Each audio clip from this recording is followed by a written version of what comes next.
Mesdames, Messieurs, bonsoir et bienvenue à cette édition, le sommaire. Les candidats au bac 2023 sont fixés sur le sort depuis hier mercredi. Selon les statistiques, 63,8% des candidats ont pu tirer leur épingle du jeu. En visite à Cotonou hier mercredi, le Nigérian Aliko Dangote a été reçu par le chef d'État béninois Patrice Talon au palais de la Marina. Dans cette édition, quelques citoyens livrent leurs impressions sur la rencontre des deux hommes.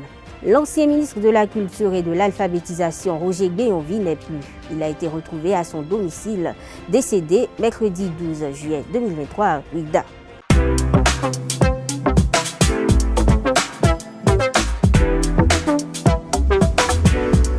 Moi, je suis à ESAE et toi? Moi, je suis en administration des finances à ESAE. Moi, je suis en diplomatie et relations internationales à ESAE. Moi, je suis en journalisme à ESAE. Émission ici, c'est ESAE. Moi, je suis en communication marketing à ESAE. Moi, je suis en droit à ESAE. Moi, je suis en gestion des ressources humaines à ESAE. Moi, je suis en gestion des marchés publics à ESAE. Moi, je suis en administration du travail et de la sécurité sociale à ESAE. Moi, je suis en sciences économiques à ESAE. Moi, je suis en banque finance à ESAE. Moi, je suis en administration générale à ESAE. Moi, je suis en audit et contrôle de gestion à ESAE. Moi, je suis en sciences juridiques à ESAE. Moi, je suis en administration générale et territoriale à ESAE. Moi, je suis en transport logistique à ESAE. Moi, je suis en gestion des projets à ESAE. Rejoignez-moi, c'est la meilleure université. Nous sommes à ESAE. Rejoignez-nous. À ESAE, l'excellence a un nom.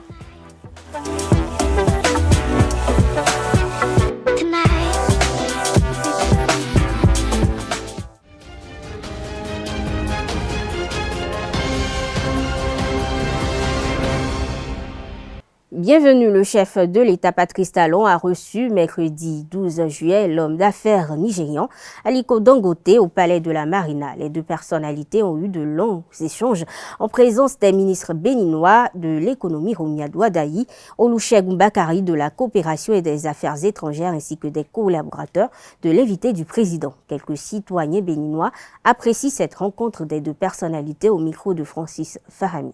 C'est ce que nous attendions de son Excellence, M. Patrice Talon Atala Guillaume.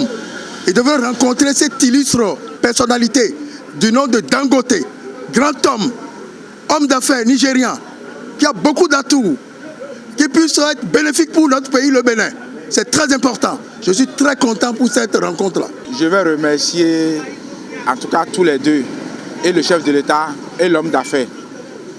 Je les remercie pour avoir au moins initié une rencontre. Maintenant, le problème est qu'est-ce qui est sorti de cette rencontre. Mais moi, dès que tango te popeso, dès na bloc moto mitona nous con, et si kanya roede, tu comprends? Donc dès na bloc mettre ville mina mon vivant, et si kanya roede. Donc près de deux soeurs jachodi, et yo me bene ville bisi nous kume. Je suis très content de cette rencontre et c'est ce que moi je souhaitais depuis longtemps. Parce que le Bénin a besoin des hommes d'affaires étrangers pour qu'il ait de la facilité dans notre pays. Il y a des hommes d'affaires béninois ici qui peuvent l'aider à créer d'emplois. Je pense que la frontière est déjà ouverte, hein? La frontière n'est plus fermée. Quand son Excellence, M. Guillaume Attanase est allé voir le président nigérian et ils ont déjà ouvert la frontière. Donc je pense que le Bénin et le Nigeria vont maintenant rester ensemble parce que le Nigeria ne peut pas être à côté du Bénin et nous allons souffrir de certaines choses. Donc je pense qu'avec des rencontres, avec ces rencontres, je pense que ça va bénéficier les Béninois et les Nigérians aussi. Si le chef de l'État peut tout faire pour négocier même l'essence Payor là-bas. Ce n'est pas Payor, hein, c'est nous qui l'avions nommé Payor. Sinon au Nigeria c'est l'essence. Donc si le chef de l'État peut tout faire pour au moins maintenant re-signer l'accord qu'on avait eu ici avec l'Algérie et maintenant chercher des partenariats avec la raffinerie de Dangote et nous approvisionner. Comme ça, le prix d'approvisionnement, le prix de vente à la station va baisser. Mais à 450 à 500 Ça va aller, non? Il faut que M. Patrice Talon continue à évoluer dans cette humilité, faire peu d'humilité. Les chefs d'État et M. Dangote lui doit respect. Est-ce que vous voyez? Mais sans oublier que M. Dangote a beaucoup d'atouts pour notre pays. C'est un homme puissant. Au Bénin, les résultats du baccalauréat session de juin 2023 sont tombés hier mercredi. Il y a eu au plan national un taux de réussite de 63,8%. C'est la série B qui est en tête avec 76,26%. En ce qui concerne les départements, c'est l'Atlantique qui vient en tête. Notons que les résultats du bac 2023 sont disponibles en ligne sur la plateforme e-Résultats. La ministre des Affaires sociales et de la microfinance, Véronique Toye-Fodé, a présidé ce jeudi matin la session du comité de direction du projet d'identification unique pour l'intégration régionale et l'inclusion en Afrique de l'Ouest, Wouri Bénin, dans les locaux du dit projet à Cotonou. C'était en présence de sa collègue Aurélie Adam Soulé-Zoumarou, du ministre du numérique et de la digitalisation, en présence du directeur général de l'ANIP, Pascal Niamoulinda, et Jean Arolou, coordonnateur de l'unité de gestion de Wouri Bénin. Au cours de cette session qui permet à ses membres d'apprécier l'évolution du projet et la conformité des options et recommandations du comité technique avec la politique du gouvernement en matière d'identification des personnes et l'inclusion sociale. Monsieur Arolou, coordonnateur de l'unité de gestion du dit projet, a fait le point d'exécution des décisions issues de la dernière session du comité directeur. À sa suite, monsieur Niamoulinda a présenté les travaux de la session du comité technique de mise en œuvre du dit projet tenu le 12 juillet 2023 au même lieu sur les décisions et orientations stratégiques ainsi que sur l'évolution de la mise en œuvre du projet. Au terme de la dite session de ce jeudi 13 juillet, les ministres ont pu constater la bonne évolution du projet Wouri Bénin et de son partenariat avec l'ANIP, notamment pour doter tous les citoyens béninois et toutes les personnes résidant au Bénin du précieux outil d'inclusion sociale qu'est le certificat du numéro personnel d'identification gratuitement délivré sous financement de la Banque mondiale. L'Organisation internationale Direct Aid Bénin célèbre du 10 au 13 juillet 2023 la première édition des Journées nationales des enfants de Direct Aid Bénin. À cette occasion, les meilleurs apprenants de tous les centres de l'organisation ont effectué une sortie à Porto Novo pour visiter l'Assemblée nationale, le centre Songaï et la place Tofa Ier. Le reportage est signé Anaël Dou. C'est aux environs de 10 heures que les meilleurs apprenants venus des différents centres de l'Organisation internationale Direct Aid Bénin ont foulé le sol de l'esplanade extérieure de l'Assemblée nationale du Bénin. Cette sortie, initiée dans le cadre de la 3e journée des célébrations de la première édition des Journées nationales des enfants de Direct Aid Bénin, qui a pour terme l'excellence d'aujourd'hui, leader de demain, vise à stimuler l'excellence. L'objectif principal de ces journées, c'est de promouvoir l'excellence dans nos différents centres. Et c'est pourquoi pour cette première édition, nous avons choisi 2 meilleurs de chaque niveau d'études. C'est-à-dire, au primaire, nous avons 2, au secondaire, premier cycle 2 et au second cycle 2 de chaque centre.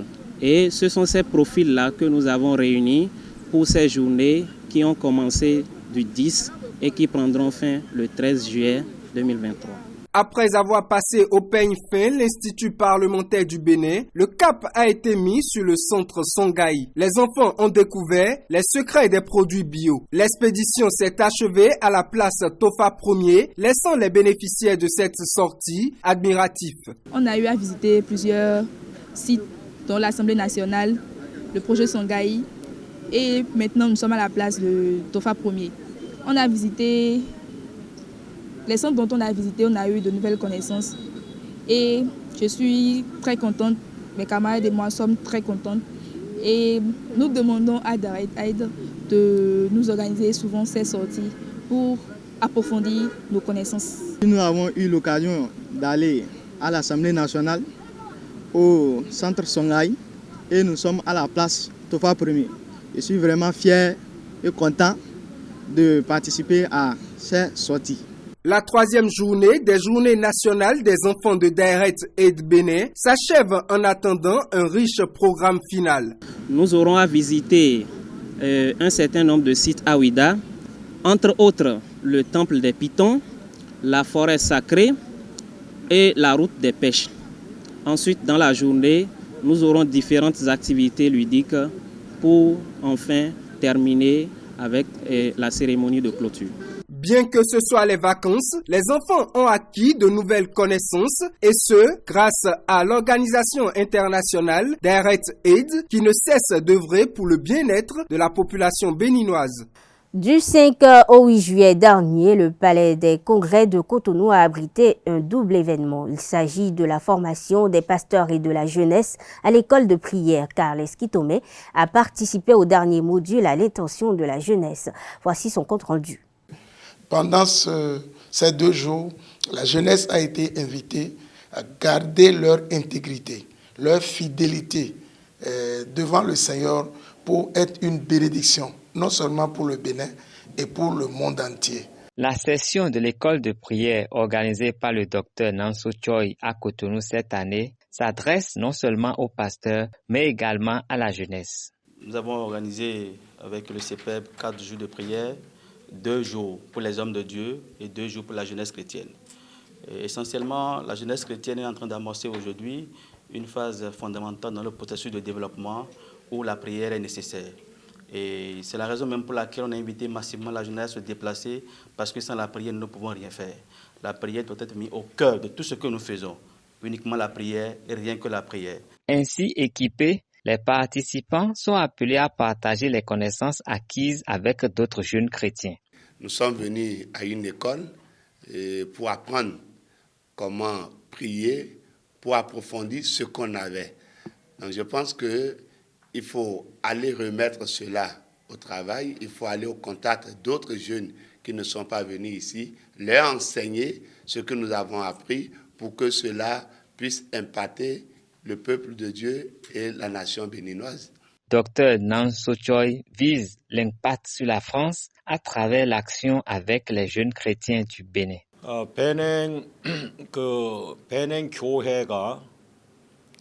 J'aimerais dire au corps de Christ du Bénin, à l'église du Bénin, c'est une église axée sur la Bible.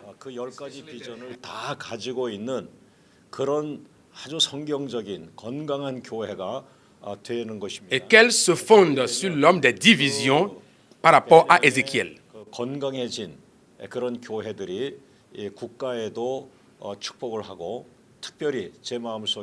Et mon réel désir, c'est de voir ce message implémenté au Bénin et qu'après l'impactation, ceux qui l'ont reçu se déploient dans d'autres pays et surtout la France.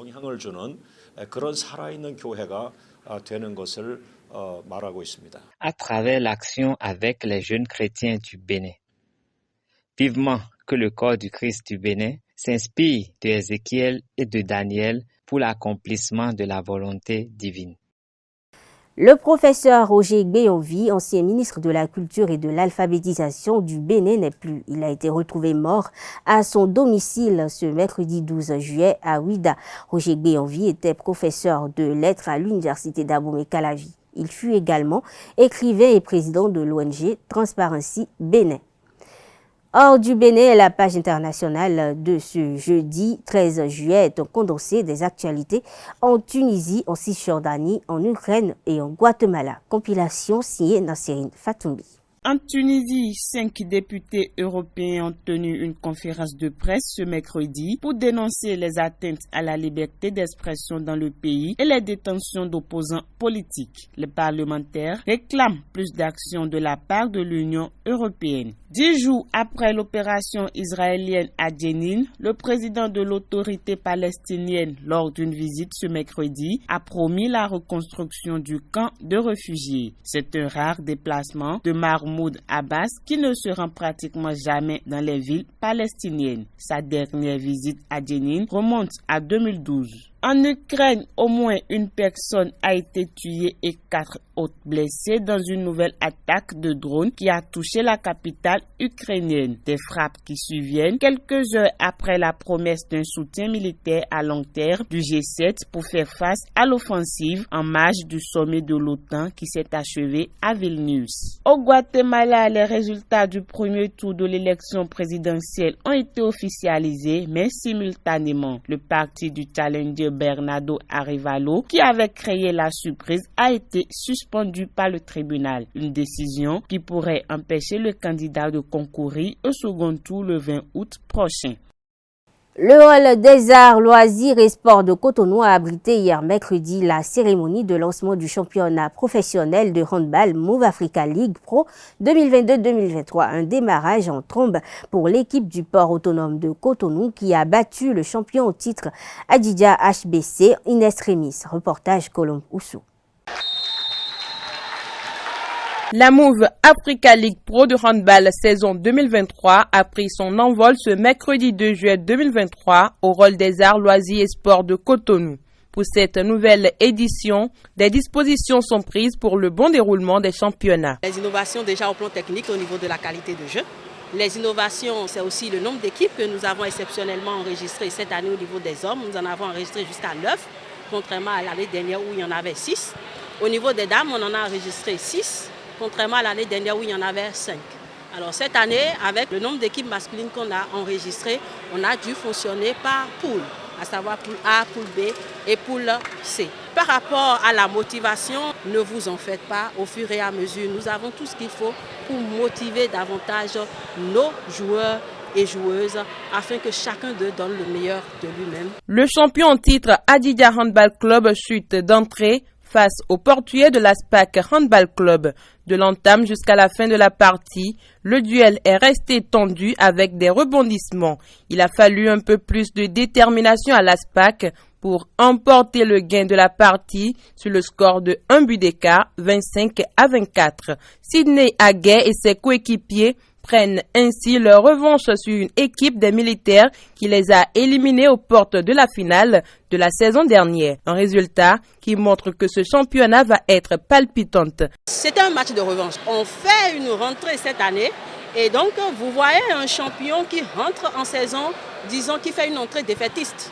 Et donc vous-même vous voyez que tout le rouleau doit être réorienté de part et d'autre.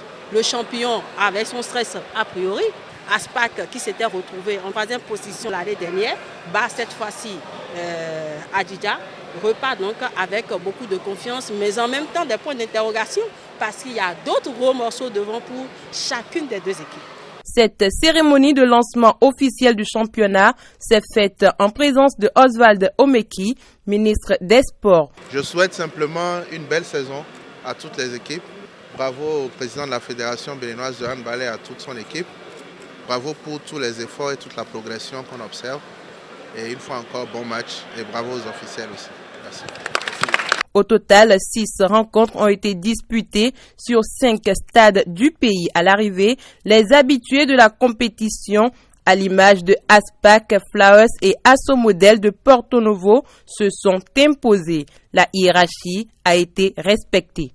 Au terme de la rencontre, Mathieu Dako, entraîneur de Adidja HBC, et Grégoire Ganglozou, capitaine de ASPAC HBC, se sont exprimés sur le contenu de cette rencontre. Ils sont au micro de Colombe Oussou. Je peux vous dire que ce soir, mes objectifs, je les ai atteints. Je les ai atteints à 80%, je vous le dirai. Et il y a eu du répondant, il y a eu l'équipe qui veut se venger contre Adidja et j'étais content de les voir jouer et nous préparons en même temps le championnat et une Coupe d'Afrique. Nous ne pouvons pas venir jouer un jeu où nous ne sommes pas en train de préparer quelque chose. Donc j'ai des joueurs que je dois essayer tous les joueurs, quelle que soit leur faute sur le terrain pour qu'on puisse tirer des conclusions. Vous allez constater que j'ai eu monstre problème en défense où mes joueurs écopaient seulement de 2 minutes. En deuxième partie, j'ai joué à peine 5 minutes en nombre égal avec l'équipe adverse, mais l'équipe adverse ne m'a pas touché. ils m'ont gagné un but. Ce n'est pas ce que moi je veux tirer de la compétition, je l'ai tiré et je dois travailler là-dessus pour que ça donne ce que ça doit donner. Une équipe qui va en Coupe d'Afrique ne vient pas jouer seulement, on joue avec des objectifs. J'ai été clair avec mes joueurs, je ne suis pas là pour jouer une équipe, mais je suis là pour profiter de l'expérience de ASPAC pour parfaire ce que nous sommes en train de faire. Si je me mets dans la tête, je suis venu pour gagner, je n'aurais pas atteint mes objectifs. Très satisfait parce que tout au long de la phase préparatoire, on a vraiment souffert. Donc on peut dire que ce qu'on a enduré lors de la phase préparatoire, ça a payé. Toujours est-il que c'est une équipe qu'on peut dire qu'on leur a rendu la monnaie de leur pièce. Parce que c'était une équipe qui nous avait battu un but d'écart lors des phases lors du championnat de l'année passée. Donc voilà, le job est fait. Mesdames, Messieurs, ainsi prend fait cette édition. Merci de l'avoir suivi. Bonne soirée à toutes et à tous et à très bientôt.